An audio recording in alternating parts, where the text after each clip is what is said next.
হবেন না। এখানে কে দিল্লি থেকে এসছে একটু দেখান দেখি। সবাই লোকাল কার্যকর্তা আমার সাথে ঘুরছে।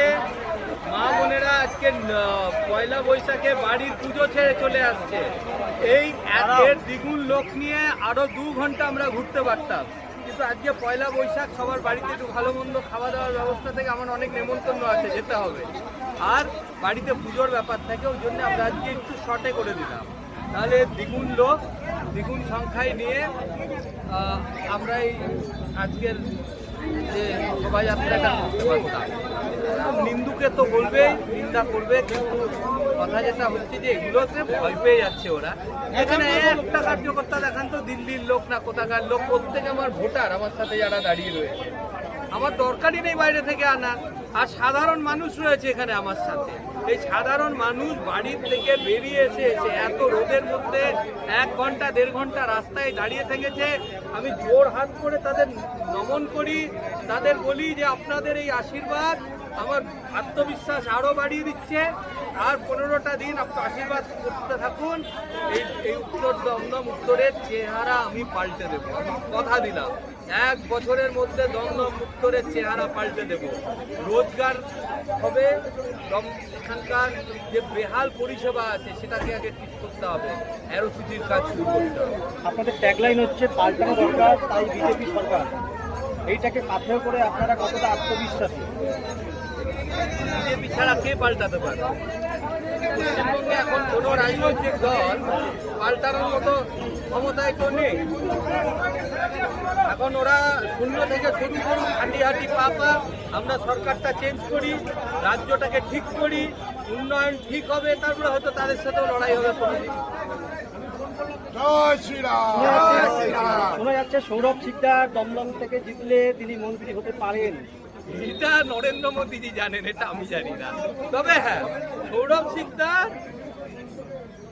দমদম উত্তর থেকে জিতলে আমি দমদম উত্তরের সমস্ত মানুষকে নিয়ে নরেন্দ্র মোদীজির কাছে দরবার করে বলবো যে আমার এখানে একটা অ্যারোসিটি চাই।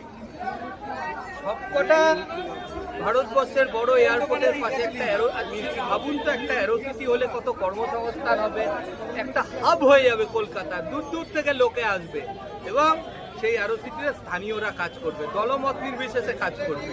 খেলাধুলোর পরিকাঠামোয় অনুরাগজি এসেছিলেন, ক্রীড়া জগতের একজন উজ্জ্বল নক্ষত্র। রাজনীতিক তো পড়ে, ভারতবর্ষের অন্যতম জনপ্রিয়তম রাজনীতিক, আমার রাজনৈতিক গুরুও বটে। কিন্তু উনি নিজে একজন ক্রিকেট খেলোয়াড় ছিলেন, ভারতবর্ষের আন্ডার-19 টিমে ক্রিকেট খেলেছে, তারপরে ক্রিকেট প্রশাসনে এসে একেবারে বিসিসিআই এর প্রেসিডেন্ট অব্দি হয়েছে এবং ওনার সময় থেকে ভারতীয় ক্রিকেট দল বা ক্রিকেটে যে প্লেয়ারদের এত টাকা পাওয়া, এটাকে এর পিছনে অনেক ওনার অবদান আছে। আজকে এরকম ধরনের লোক, তাদের তো আমি নিয়ে আসতে পারি। লিয়েন্ডার পেজ আসবেন 1-2 দিনের মধ্যে এখানে প্রচার করতে। লিয়েন্ডারও আমার বড় দাদা, উনি বলেছেন যে ভাই আমি রাজনীতি বুঝি না, আমি খেলাধুলোটা খুব ভালো বুঝি। আমি তো সব ক্লাবকে বলবো আপনারা আসুন, বলুন খেলাধুলোর জন্য ভালো কি করতে হবে। তৃণমূলের ক্লাবও আসুন, সিপিএম এর ক্লাবও আসুন। লিয়েন্ডার পেজ খেলাধুলোয় তার পারদর্শিতা নিয়ে তো কোনো প্রশ্ন থাকতে পারে না, সে এখন বিজেপি। আমি এই ধরনের লোকদের দমদম উত্তরে ধরে ধরে নিয়ে আসবো আর বলবো যে আমার কনস্টিটিউয়েন্সির উন্নয়ন। আপনারা বলছেন যে খেলা হবে, খেলা তো হবেই। খেলা হবে কি, খেলা হয়ে গেছে। 4 তারিখে আবির খেলবো, খেলা হয়ে গেছে। 4 তারিখে আবির খেলবো, সবাই মিলে একটু মিষ্টি মুখ করবো। এলাকার কোনো দোকানে সেদিন এরকম থাকবে না যে এখানে মিষ্টির অর্ডার থাকবে না। बंगाल की सड़कों पर कार्यकर्ताओं और जनता को पसीना बहाने का, ताकि बंगाल में खून न बहे। चुनाव के बाद खून बहता है तृणमूल के जो कार्यकर्ता है वो आम जनता के प्रति अपना गुस्सा निकालते हैं और अब की बार जब तृणमूल पार्टी हारेगी तो वो कई सालों तक वापस नहीं मिलेगी, क्योंकि बंगाल के लोग बहुत तस्कर मुक्त बंगाल को करना चाहते हैं, भ्रष्टाचार मुक्त करना चाहते हैं, कमीशन मुक्त करना चाहते हैं, कट मनी मुक्त करना चाहते हैं और घुसपैठ मुक्त करना चाहते हैं। इसीलिए वो टीएमसी मुक्त बंगाल को करना चाहते हैं। जिताएंगे किसको? भाजपा को। कमल का बटन दबाएंगे, भाजपा जिताएंगे। सौरभ शिकदार जी को हम यहाँ से विधायक बनाएंगे, युवा तेज नेता है।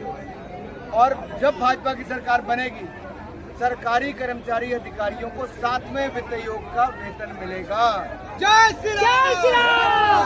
1 करोड़ युवाओं को नौकरियां मिलेंगी, स्वरोजगार के अवसर मिलेंगे। सिस्टम को बेरोजगार युवाओं को 3,000 रुपया प्रति महीना मिलेगा, महिलाओं को भी 3,000 रुपया महीना मिलेगा और किसानों को 9,000 रुपया साल का मिलेगा। जनता को 5 लाख रुपए का इलाज बिल्कुल मुफ्त में मिलेगा। हमारा बंगाल जिसको ममता बनर्जी जी ने भ्रष्टाचार का और उस बेटियों का एक अड्डा बना दिया था, हम उसे मुक्त कराएंगे और अपने बंगाल को विकसित बंगाल बनाएंगे। सोनार बंगाल, सोनार बांग्ला, सोनार बांग्ला। ये जो एजेंडा की जो मुद्दा है, तृणमूल कांग्रेस में बोल रहा है कि आप लोग के आईने नहीं और ये लालच है सिर्फ। मैं स्पष्ट कहता हूं, जैसे भाजपा की 16 राज्यों में सरकार है, 20 राज्यों से ज्यादा में एनडीए की सरकार है, वैसे ही अब बंगाल में भी भाजपा का मुख्यमंत्री और भाजपा की सरकार बनेगी। बिहार में भी भाजपा का मुख्यमंत्री बना, अब बंगाल में भी भाजपा का मुख्यमंत्री बनेगा।